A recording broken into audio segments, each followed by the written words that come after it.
প্রেমানন্দ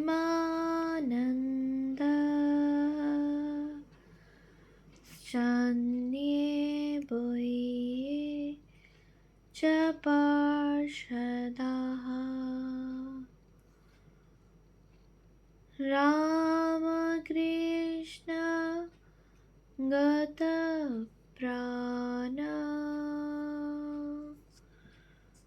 সর্বাংস্তান প্রণমাম্যহম।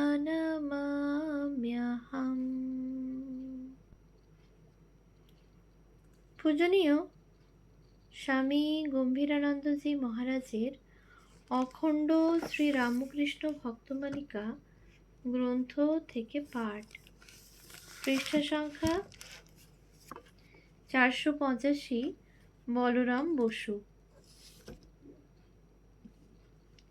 শ্রী রামকৃষ্ণের বহুবিধ লীলাস্মৃতি বিজড়িত এই গৃহখানির পবিত্রতা স্মরণ করিয়া কথামৃতকার লিখিয়াছেন, ধন্য বলরাম, তোমারই আলোয় আজ ঠাকুরের প্রধান কর্মক্ষেত্র হইয়াছে।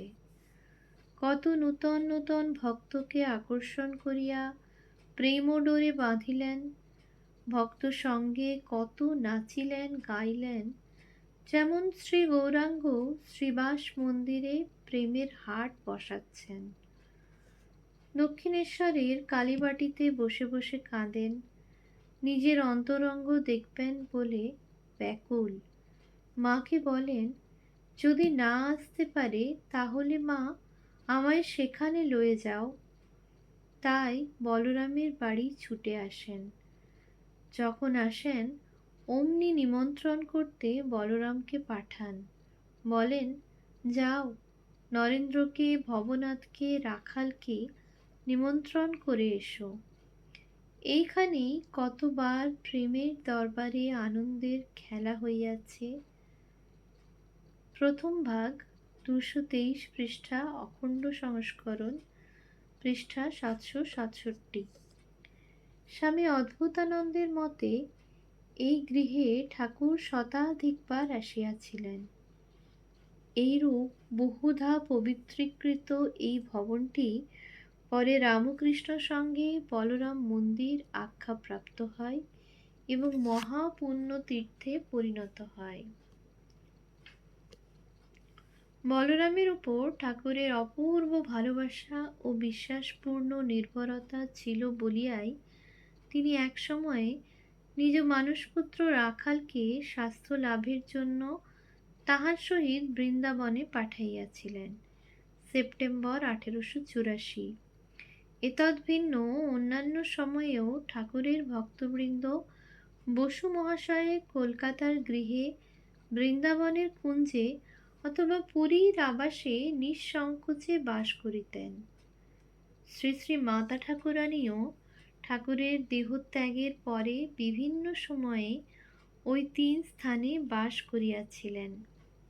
বস্তুত ঠাকুর ও ঠাকুরের জনের নানাভাবে সেবা করিয়াও যেন বলরামের আশা মিটিত না, কিন্তু তাহার আয় অধিক ছিল না, নিতান্ত পরিমিত মাসোহারার উপর নির্ভর করিতে হইত।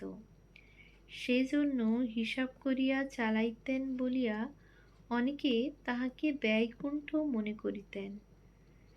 শ্রীরামকৃষ্ণ ইহা জানিতেন, কিন্তু তদপেক্ষাও অধিক জানিতেন ভক্তের অনুরাগপূর্ণ হৃদয়।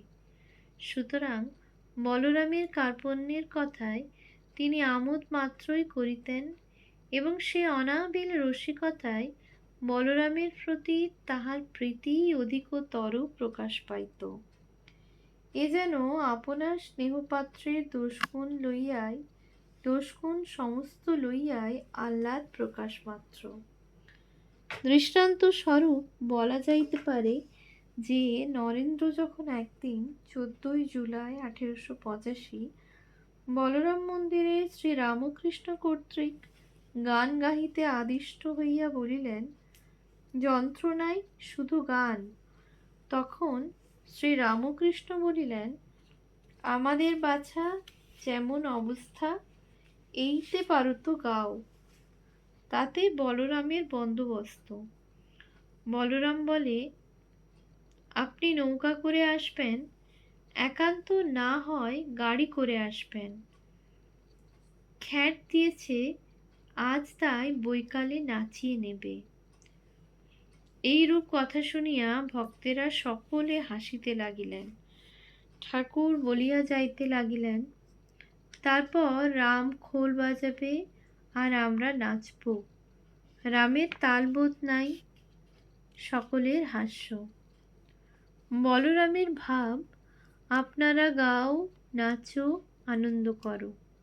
কথামৃত চতুর্থ ভাগ, 260 পৃষ্ঠা, অখণ্ড সংস্করণ, পৃষ্ঠা 865। বলরামের এই আপাত কৃপণতার আর একটা দিকও ছিল।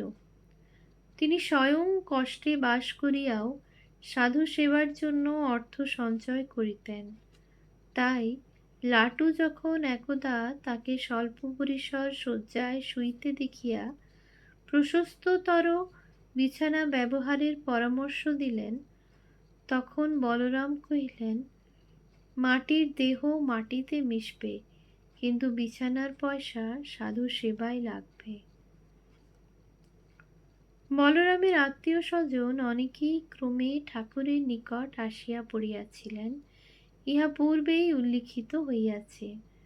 কিন্তু ওইটুকু মাত্র বলিলেই বলরাম পরিবারের যথেষ্ট পরিচয় দেওয়া হইল না। বলরামের বহু আত্মীয় শুধু ভক্ত ছিলেন না, ঠাকুরের অতি ঘনিষ্ঠ পার্ষদ মধ্যে পরিগণিত ছিলেন। বলরামের শ্যালক শ্রীযুক্ত বাবুরামই আমাদের সুপরিচিত স্বামী প্রেমানন্দ। তিনি ঈশ্বর কোটির অন্তর্ভুক্ত। বলরামের সহধর্মিণী শ্রীযুক্তা কৃষ্ণা ভাবিনী সম্বন্ধে শ্রী রামকৃষ্ণ একদিন বলিয়াছিলেন, তিনি শ্রীমতীর রাধারানীর অষ্টসখীর প্রধানা। ভাবিনী ঠাকুরানীর যত্নেই সপার্ষদ শ্রী রামকৃষ্ণের বলরাম ভবনে সেবাদির সুব্যবস্থা হইত। বলরামের ভ্রাতা হরিবল্লভ বাবুর সহিত পাঠক পূর্বে পরিচিত হইয়াছেন। পিতা রাধামোহন বসু মহাশয় বহুবার শ্রী রামকৃষ্ণের দর্শন লাভে জীবন ধন্য করিয়াছিলেন। শ্রী রামকৃষ্ণের কৃপামুগ্ধ বলরাম ধর্মপ্রাণ পিতাকে এই অমৃত পানে বঞ্চিত রাখা অনুচিত মনে করিয়া তাহাকে বৃন্দাবন হইতে আনাইয়াছিলেন, এবং বৃদ্ধ বসু মহাশয়ও এই সুযোগের পূর্ণ সদ্ব্যবহার করিয়াছিলেন। বলরামের 3টি সন্তান, ভুবনমোহিনী, রামকৃষ্ণ ও কৃষ্ণময়ী। প্রথমা কন্যা ভুবনমোহিনী 1894 এর শেষ ভাগে দেহত্যাগ করেন। ইহারা সকলেই শ্রী রামকৃষ্ণের দর্শন লাভে ধন্য হইয়াছিলেন এবং আজীবন ভক্ত সেবার ধারা অব্যাহত রাখিয়াছিলেন। ফলত এইরূপ একটি সমপ্রাণ ভক্ত পরিবার জগতে দুর্লভ। শ্রী রামকৃষ্ণ ইহাদের ভক্তিতে এতই মুগ্ধ ছিলেন যে একবার ভাবিনী ঠাকুরানীর অসুখের সংবাদ পাইয়া তিনি শ্রী শ্রী মাকে দক্ষিণেশ্বর হইতে কলকাতায় গিয়া রোগিণীকে দেখিয়া আসিতে বলেন। লজ্জাশীলা মাতা ঠাকুরানী ভাবিলেন যে কোনো যান ব্যতীত যাওয়া অনুচিত হইবে, কারণ পল্লীগ্রামে পদব্রজে চলা তাহার অভ্যাস থাকিলেও মহানগরীর রাজপথে তিনি ওইরূপে চলিলে ঠাকুরের বদনাম হইবে। কিন্তু দুর্ভাগ্যবশত কোনো যান পাওয়া গেল না। ঠাকুর উহা শুনিয়া একটু যেন বিরক্ত হইয়াই বলিলেন, কেন, তুমি হেঁটে যাবে? আমার বলরামের সংসার ভেঙে যাচ্ছে, আর তুমি যান পেলে না বলে যাবে না? যাহা হোক, একখানি পালকি সংগৃহীত হওয়ায় শেষ পর্যন্ত মাতা ঠাকুরানী উহাতে করিয়াই বলরাম মন্দিরে গেলেন। ঠাকুর যখন শ্যামপুকুরে তখনও মাতা ঠাকুরানী সেখান হইতে একবার পদব্রজে পীড়িতা ভাবিনী ঠাকুরানীকে দেখিতে গিয়াছিলেন। শ্রীরামকৃষ্ণের যখন কাশীপুরে যাওয়া স্থির হইল, তখন ব্যয় নির্বাহ সম্বন্ধে প্রশ্ন উঠিল। গোপালচন্দ্র ঘোষের বাড়ির ভাড়া ৮০ টাকা। এতদ ব্যতীত অন্য খরচও প্রচুর। গরিব ভক্তেরা এত টাকা কোথায় পাইবেন? তাই ঠাকুর সুরেন্দ্রনাথ মিত্রকে ভাড়ার টাকা দিতে বলিলে তিনি সানন্দে সম্মত হইলেন। পরে বলরামের দিকে ফিরিয়া ঠাকুর বলিলেন যে তিনি চাঁদায় খাওয়া পছন্দ করেন না, অতএব বলরাম যেন খাওয়ার খরচটা দেন। বলরামও মহানন্দে স্বীকৃত হইলেন। ঠাকুরের অদর্শনের পর তাহার ত্যাগী সন্তানগণ অনেক বিষয়েই বলরামবাবুর উপর নির্ভর করিতেন। চিকিৎসাদিব্যোপদেশে বা অন্যান্য কারণে ত্যাগী যুবকগণ প্রায়ই তাহার গৃহে অবস্থান করিতেন। বস্তুত সর্ববিষয়ে তিনি ছিলেন মঠের অকৃত্রিম বন্ধু। বরাহনগর মঠের আদিম অবস্থায় বলরামবাবু একদিন মঠে গিয়া দেখিলেন মঠের ভ্রাতারা শুধু শাক ভাত খাইতেছেন। অমনি গৃহে ফিরিয়া তিনি গৃহিণীকে বলিলেন যে তিনিও সেদিন তদ্ভিন্ন কিছু গ্রহণ করিবেন না। গৃহিণী ভাবিলেন অম্বলের পীড়ার জন্য তিনি ঐরূপ করিতেছেন, কিন্তু বসু মহাশয় জানাইলেন যে মঠের সাধুদের অবস্থা দেখিয়া অন্য ব্যঞ্জন আদিতে তাহার আর রুচি নাই। অতঃপর তিনি ঠাকুর সেবার জন্য প্রত্যহ ১ টাকা দিতেন এবং শ্রীযুত বাবুরাম মহারাজকে বলিয়া রাখিয়াছিলেন তিনি যেন মঠের সব সংবাদ তাহাকে দেন। এতদ ব্যতীত মঠের পাচকের নিকট সংবাদ লইয়াও তিনি সব অভাব দূর করিতেন। তিনি যখন শেষবার শয্যাগ্রহণ করেন তখন এই সব কথা স্মরণ করিয়া স্বামী বিবেকানন্দ অবিলম্বে কাশী হইতে কলকাতায় ছুটিয়া আসেন এবং স্বামী শিবানন্দ প্রভৃতি তাহার সেবায় নিযুক্ত হন। কিন্তু ভবিতব্য কে খণ্ডাইবে?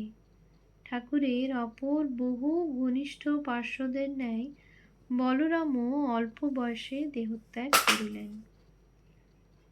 ১ বৈশাখ ১২৯৭ বঙ্গাব্দ, ১৩ এপ্রিল ১৮৯০ খ্রিস্টাব্দ। ওম শান্তি শান্তি শান্তি। হরি